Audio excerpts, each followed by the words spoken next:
کچھ حضرات ہمارے بھی وہ کہتے ہیں جی نوحہ پڑھنا تو نہیں چاہیے، سن لینا چاہیے. یہ رکشوں میں بھی لگائے ہوتے ہیں کئی بندوں نے، کہتے ہیں نہیں جی پڑھنا تو نہیں چاہیے، سن لینا چاہیے. یا کہیں تو کہتے ہیں پڑھ بھی لینا چاہیے، نوحے پڑھنے میں کیا حرج ہے. مسند امام زید، یہ حضرت جناب الامام زید بن علی بن الحسین بن علی بن ابی طالب، مولا علی رضی اللہ تعالیٰ کے بیٹے امام حسین، امام حسین رضی اللہ تعالی عنہ آپ کے بیٹے امام زین العابدین، امام زین العابدین کے بیٹے امام زید، امام باقر کے سگے بھائی تھے.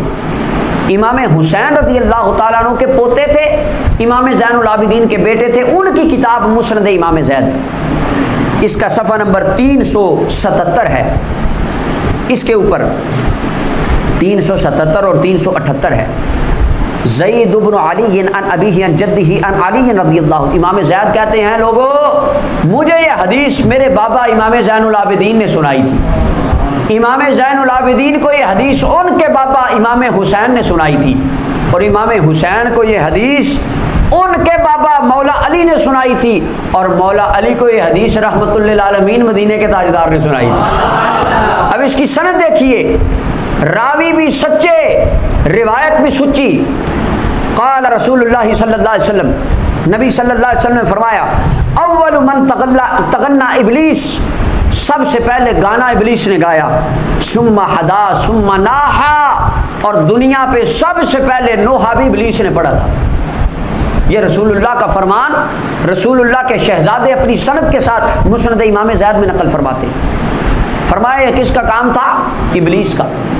اور یہ کہتے ہیں جی نوحے میں سے نکلا ہے. اصل نام عبد الغفار تھا، تفسیر خازن میں لکھا ہے.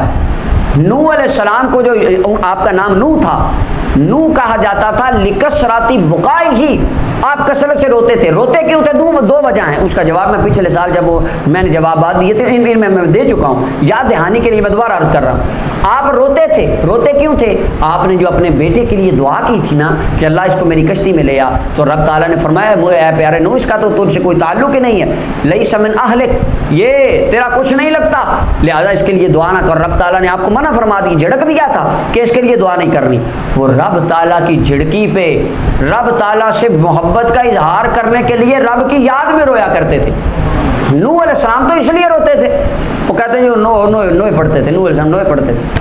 اب رسول اللہ فرماتے پہلا نوحہ کس نے پڑھا؟ اونچی آواز سے ذرا، کس نے؟